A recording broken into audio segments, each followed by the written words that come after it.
अपराधी था, है और सब दिन मैं कहूंगा। फिर सेना के लोग जा करके मीटिंग करें तो दूसरा सेना नहीं है, दूसरा सेना हम सही जगदेव सेना बना रहे हैं। क्या तिवारी होना गुनाह बन गया नागमणि जी के नजर? तो तिवारी होना कौन सा मेरिट का बात होता है? बीजेपी के खिलाफ गुस्सा था, नितिन नवीन के खिलाफ गुस्सा था, गुस्सा कौन बात का के है? खिलाफ गुस्सा था। आखिर कुछ नाराजगी मैं होगी तो तभी पहले ही होता। बताया हूँ, 50-50 में लड़ाई हो सकता है, 60-40 में लड़ाई हो सकता है, 70-30 में लड़ाई हो सकता है, 10-90 का लड़ाई चलेगा। आर्थिक मदद की बात कह दी सरकार ने, परिवार में किसी एक व्यक्ति को नौकरी देने की बात कह दी। अब नागमणि का क्या स्टेटमेंट होगा? तिवारी जी हैं तो उनके साथ न्याय हो जाएगा, और जादव कोरी कुर्मी अति पिछड़ा दलित मुसलमान रहेगा उसके साथ न्याय नहीं होगा। मुख्यमंत्री हैं, आप सबके साथ न्याय कीजिए, ये एक तरफा बात नहीं होना चाहिए। भरत तिवारी के परिवार वालों को मुआवजा दे रहे हैं, नौकरी दे रहे हैं, तो फिर तो कई सारे इनकाउंटर हुए हैं, तो अब उन लोगों को भी दीजिए। नमस्कार, मैं हूं अमित सिंह और आप देख रहे हैं स्वराज पोस्ट। देखिए, भरत तिवारी फेक इनकाउंटर मामले में अब सम्राट चौधरी की सरकार ने बड़ा फैसला लिया है और कहा गया कि न्यायिक जांच की अंतरिम रिपोर्ट के बाद यह फैसला लिया गया है और उस फैसले में भरत तिवारी के परिवार वालों को राशि दी जाएगी, यानी पैसे दिए जाएंगे, आर्थिक मदद दिए जाएंगे, तो दूसरी तरफ परिवार के किसी एक व्यक्ति को नौकरी दी जाएगी। हमारे साथ बातचीत करने के लिए केंद्रीय मंत्री, पूर्व के केंद्रीय मंत्री नागमणि में जी हैं, और क्योंकि नागमणि जी अभी बीजेपी में भी हैं, लगातार आप भरत तिवारी का जब प्रकरण चल रहा था, आप कह रहे थे कि भाई ये हत्यारा है, आतंकवादी तक भी आपने अपनी बात कह दी और कहा कि भाई ये पुलिस फिर क्या करेगी जब कोई हत्यारा या कोई अपराधी इस तरह से पुलिस को पिस्टल दिखाएगा, रिवॉल्वर दिखाएगा।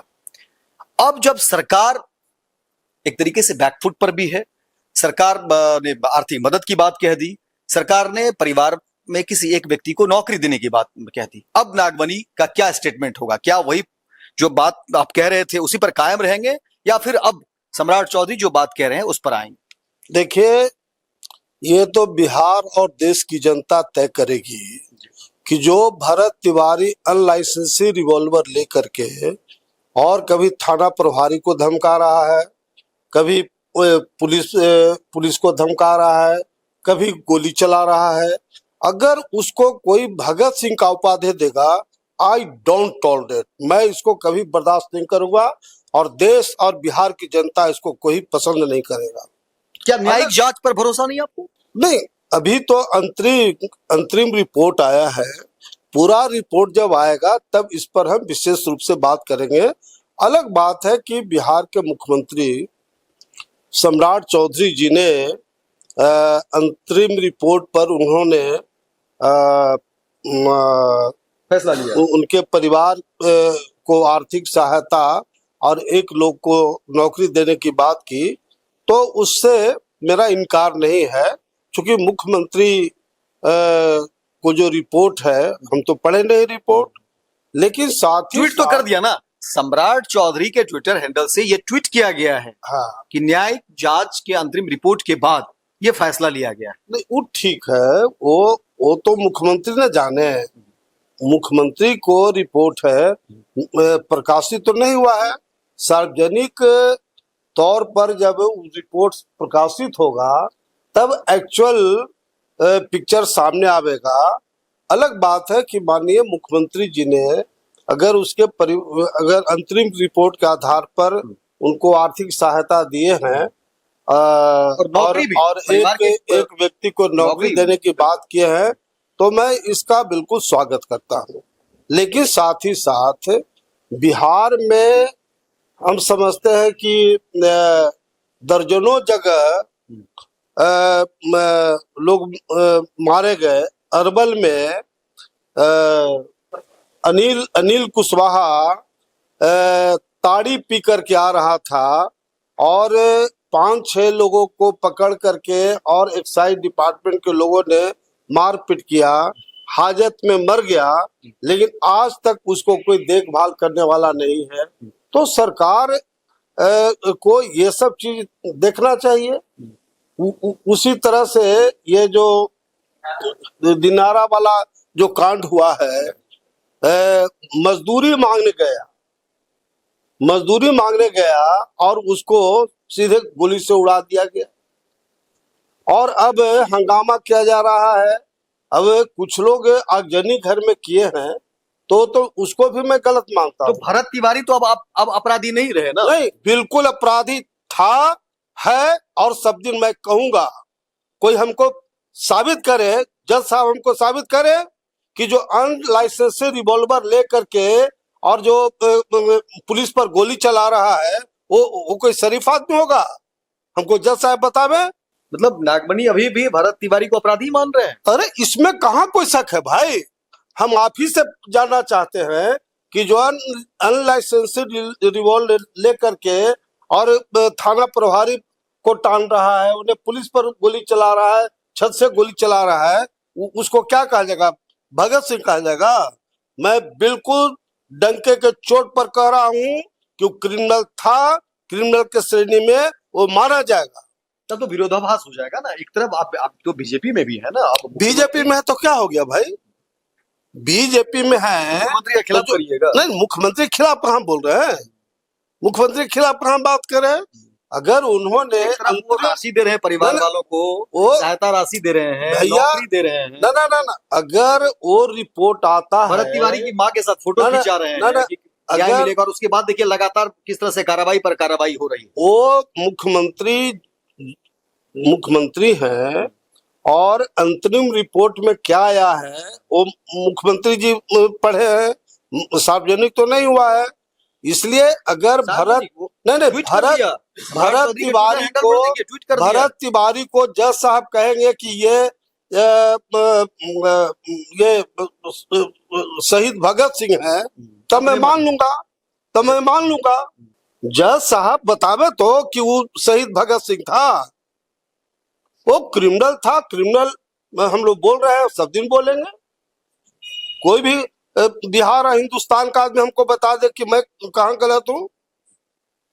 तो मुख्यमंत्री ने जो लिखा है उसमें स्पष्ट है कि जो न्यायिक जांच है, जो प्रक्रिया हुई है, उसी को आधार बनाते हुए अब ऐसा लग रहा है कि भरत तिवारी का फेक इनकाउंटर हुआ, अन्याय हुआ, परिवार वालों का एक बड़ा लॉस हुआ है, तो आर्थिक सहायता दी जा रही है और नौकरी दी जा रही है। ठीक है, लेकिन प्रशांत किशोर का भी अब देखिए बयान आ गया। बागीपुर तो प्रशांत किशोर ने जीत लिया और उसके बाद लगातार वो हमला भी कर रहे हैं सम्राट चौधरी पर, मुख्यमंत्री के ऊपर, और कह रहे हैं कि भाई अब अगर भरत तिवारी के परिवार वालों को मुआवजा दे रहे हैं, नौकरी दे रहे हैं, तो फिर तो कई सारे इनकाउंटर हुए हैं, तो अब उन लोगों को भी दीजिए। नहीं, बिल्कुल सही बात बोल रहे हैं। गलत क्या है? एक भरत तिवारी इनकाउंटर में अगर आप आर्थिक सहायता दे रहे हैं, नौकरी दे रहे हैं, तो यहाँ तो एक्साइज वालों ने अनिल कुशवाहा का हाजत में हत्या कर दिया और आज तक उसको न्याय नहीं मिल रहा है। आपका दिनारा वाला घटना देख लीजिए। आपका ये राजगीर में पासवान जाति के लोग प्रसाद मांगने गया था और वहां का पंडित लोग कूट करके मार दिया। आज तक उसको क्यों नहीं न्याय मिला? भरत तो मैं सम्राट सम्राट चौधरी जी से पुरजोर निवेदन करना चाहता हूँ, क्या मुख्यमंत्री हैं, आप सबके साथ न्याय कीजिए। ये एक तरफा बात नहीं होना चाहिए। ये अन्याय हो रहा है। क्या ये अन्याय हो रहा है? नहीं, अगर आप दूसरे के साथ न्याय नहीं करेंगे तो क्या कहा जाएगा? भरत का क्या तिवारी होना गुनाह बन गया नागमणि जी के नजर में? तो तिवारी होना कौन सा मेरिट का बात होता है? इतना इनकाउंटर हुआ तो कहीं हो हंगामा नहीं हुआ। जादव मारा गया, कोयरी मारा गया, कुर्मी मारा गया, पासवान मारा गया, कहीं कोई चर्चा नहीं। और तिवारी जी के साथ घटना हुआ जो हर कोई देखा कि अनलाइसेंस रिवॉल्वर लेकर के और क्या गुंडागर्दी कर रहा है, और उसके लिए पूरा हो हंगामा हो रहा है। तो बिहार का बहुसंख्यक जो समाज है वो भी देख रहा है कि क्या हो रहा है।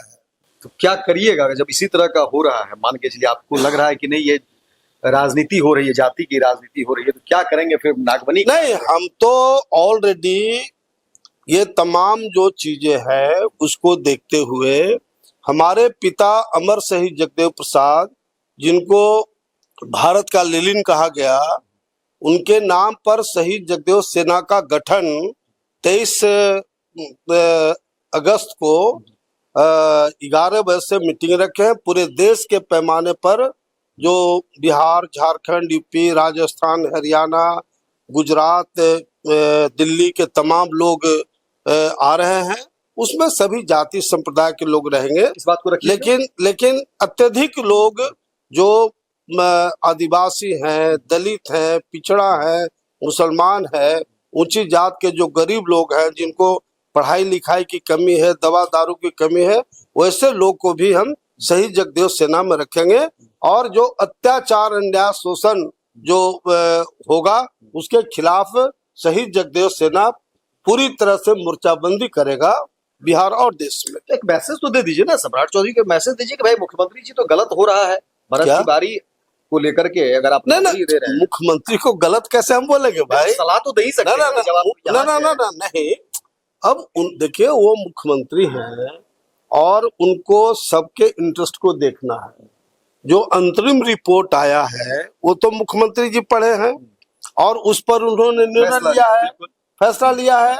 जब सार्वजनिक रूप से होगा तब हम लोग अपनी बात स्पष्ट कहेंगे। लेकिन अगर ये कोई कहता हो कि भरत तिवारी भगत सिंह है, आई डोंट टॉलरेट, इसको मैं कभी बर्दाश्त नहीं करूंगा और पूरे बिहार देश की कोई जनता इसको बर्दाश्त नहीं करेगी। फोटो भी वायरल हुआ था, भरत तिवारी की माँ मुख्यमंत्री आवास आई हुई थी, मुख्यमंत्री आवास आई हुई थी, वो भी फोटो तस्वीर आपने देखा होगा। हाँ, फोटो भी वायरल हुआ था ना। देखिए, मुख्यमंत्री हैं तो कोई भी अपना फरियाद लेके जाएगा। अगर उनकी माँ गई, उनका परिवार गया तो उसमें दिक्कत नहीं, उनको राइट बनता है। अलग बात है कि सबके साथ एक तरह से न्याय होना चाहिए। तो आप प्रशांत किशोर की जो बात है उस पर आप सहमत हैं कि भाई बाकी जो प्रशांत किशोर की बात से मेरा कोई मतलब नहीं है। हमारा मतलब है कि जहां भी अत्याचार हो रहा है, अन्याय हो रहा है, शोषण हो रहा है, उस पर प्रॉपर वे में सबके साथ न्याय होना चाहिए। एक तरफा कोई बात थोड़ी होगा। तिवारी जी हैं तो उनके साथ न्याय हो जाएगा और जादव, कोयरी, कुर्मी, पिछड़ा, दलित, मुसलमान रहेगा, उसके साथ न्याय नहीं होगा, तो ये तो गलत होगा ना। मुख्यमंत्री सबके हैं, उनको सब पर ध्यान रखना है।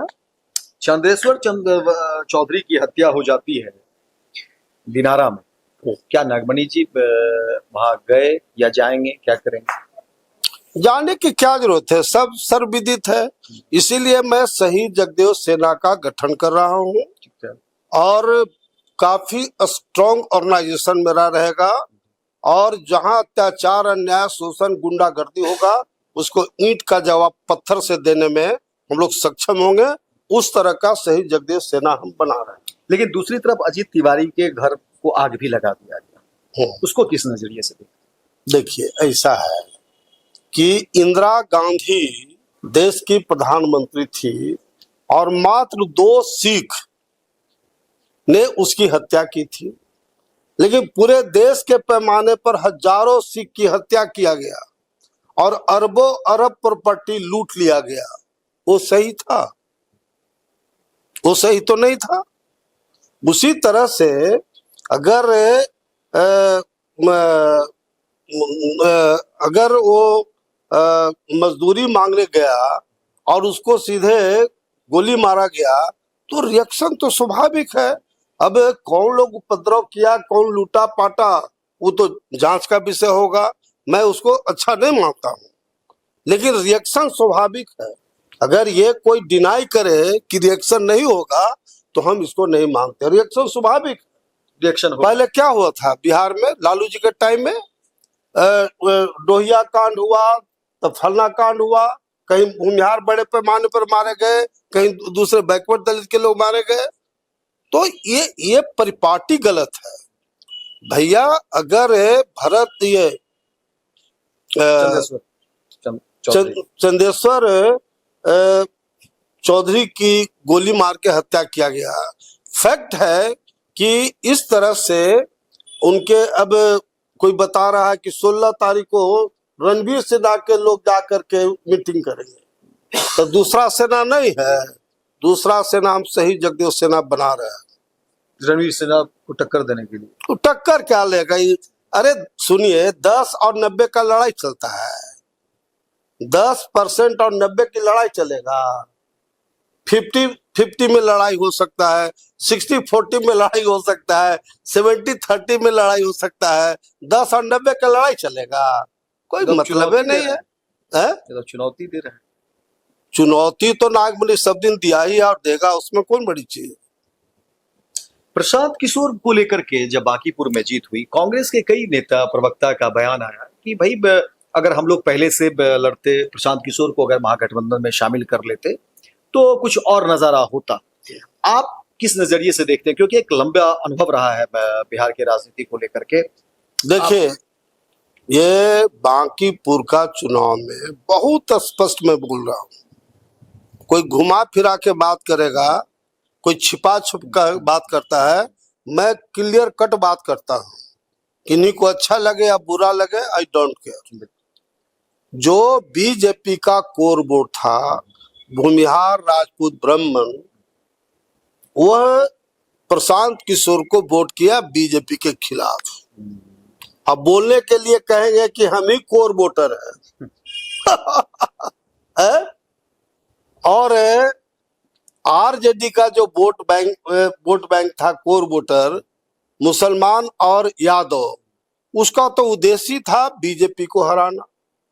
तो मुसलमान और यादव का वोट प्रशांत किशोर को मिला। डेफिनेटली है कि प्रशांत किशोर चुनाव जीते। तो बीजेपी के जो आला कमान हमारे हैं, इन लोग को एनालिसिस करना चाहिए ना। ये जो अंध भक्त जो वोटर कहे जाते हैं, उपचुनाव मामूली इम्पोर्टेंट चुनाव नहीं ना था। किसके खिलाफ गुस्सा था? बीजेपी के खिलाफ गुस्सा था, नितिन नवीन के खिलाफ गुस्सा था, गुस्सा कौन बात का के खिलाफ गुस्सा था। आखिर कुछ नाराजगी मैं तो पहले ही बताया हूँ कि सम्राट चौधरी को इन लोग पच नहीं रहे हैं। लेकिन सम्राट चौधरी को भी काफी बोल्ड स्टेप लेना चाहिए, बोल्ड डिसीजन लेना चाहिए। कौन अपना है, कौन पराया है, इनको भी समझना पड़ेगा। बिहार में विपक्ष में अब क्या देख रहे हैं? क्या तेजस्वी ही रहेंगे या फिर प्रशांत किशोर जिस तरह से हमला कर रहे हैं सरकार के ऊपर, और बांकीपुर जीत के बाद? देखिए, वो तो आगे की क्या राजनीति होती है, कैसे समीकरण बनता है, उस पर डिपेंड करेगा। अभी भविष्य के लिए कुछ बोलना संभव नहीं है।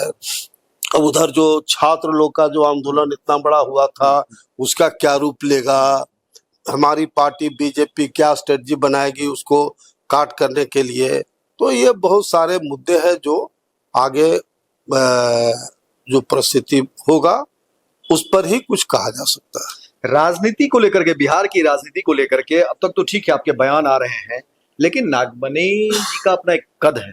अब जिस तरह से सेना बनाने की बात कर रहे हैं, आगे क्या रणनीति है, क्या प्लानिंग है?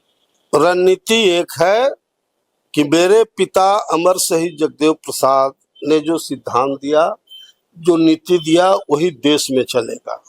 और भारतीय जनता पार्टी को हम बहुत धन्यवाद देना चाहते हैं, अपनी पार्टी को, कि उन्होंने अमर शहीद जगदेव प्रसाद के सपनों के आधार पर काम कर रहे हैं। देश का राष्ट्रपति आदिवासी महिला, देश का उपराष्ट्रपति दलित, देश का प्रधानमंत्री और गृह मंत्री पिछड़े वर्ग के लोग, देश का मैक्सिमम राज्यपाल, देश का मैक्सिमम मुख्यमंत्री, मैक्सिमम आदिवासी दलित पिछड़ा समाज के लोग हैं। और मेरे पिताजी का क्या लड़ाई था अमर शहीद जगदेव प्रसाद का?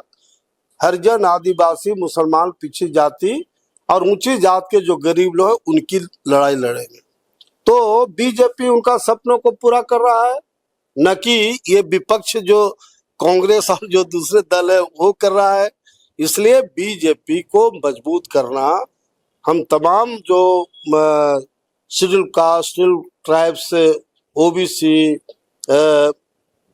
और मैं तो जरूर कहना चाहता हूँ बीजेपी का आला कमान से कि मुसलमानों में भी, मुसलमान भी सेकुलर पार्टी से तंग आ चुका है। उन लोग का मुसलमानों के हित में कोई काम नहीं किया है, इसलिए मुसलमानों को भी जोड़ करके राजनीति करे, ताकि एक तरह से सब जो बीजेपी का फार्मूला है सबका विकास, सबका साथ सबका विकास, वो पूरा हो। ये कब गठन करने जा रहे हैं, कब ये बैठक करने जा रहे हैं? यही 23 अगस्त को 11 बजे से पटना जगदेव पथ स्थित घूंघट हॉल है, उसी में 11 बजे से कार्यक्रम है। और मैं आपको बता रहा हूँ कि कल अपने फेसबुक पर डाला 10 बजे रात में कि जितने लोग इंटरेस्टेड हैं सही जगदेव सेना में पदाधिकारी बनने का, तो 1000 लोगों ने अपना मोबाइल नंबर डाला है, नाम, एड्रेस और फोन नंबर। दूसरा एक आईडी से मैंने किया, उसमें भी करीब 600 लोग, मतलब नागमणि एक बार फिर से अपनी ताकत दिखाएंगे। लेकिन एक दिन में 2-2 हजार लोग सही जगदेव सेना में आने के लिए अपना एड्रेस और मोबाइल नंबर दे रहे हैं। अब इसी समझिए कि ये कितनी बड़ी ताकत के साथ सही जगदेव सेना उभरे। वही तो कह रहे हैं, यानी बिहार की राजनीति में नागमणि एक बार फिर से दिखाएंगे कि देखो हमारी ताकत क्या है। नहीं, अपना ताकत तो पूरा देश जानता है कि पूरे देश में चारों सदन का सदस्य सबसे पहले नागमणि बना, तब लालू जी आए, तब अन्य लोग आए, इसलिए नागमणि का ताकत तो पूरा देश मानता है। तो देखिए, ये नागमणि जी में पूर्व केंद्रीय मंत्री और अब बीजेपी के साथ हैं। सम्राट चौधरी की कुछ बातों से इत्तेफाक रखते हैं और कुछ में सलाह मशविरा भी देते हैं। आने वाले समय में इनकी रणनीति क्या होगी देखना दिलचस्प होगा। आगे की बड़ी रणनीति है इनकी और ताकत दिखाने की भी बात करते हैं। बने रहिए स्वराज पोस्ट के साथ। इस खबर को लेकर आप क्या सोचते हैं और समझते हैं, अपनी राय और अपनी टिप्पणी जरूर करिए और ज्यादा से ज्यादा शेयर करिए ताकि बात दूर तक पहुंचे। बहुत बहुत धन्यवाद नागमणि। गोल, जहां 28 वर्षों के सफर में 18,000 से भी अधिक छात्रों ने डॉक्टर एवं इंजीनियर बनकर सफलता की ऊंची उड़ान भरे है, जहां साधारण छात्र भी बिहार एवं झारखंड टॉपर बनकर बड़ा इतिहास बना रहे हैं। दूरदर्शी शिक्षाविद श्री विपिन सिंह के मार्गदर्शन में मेडिकल एवं इंजीनियरिंग के लाखों छात्रों के लिए आशा की किरण के रूप में गोल, द रिजल्ट फैक्ट्री,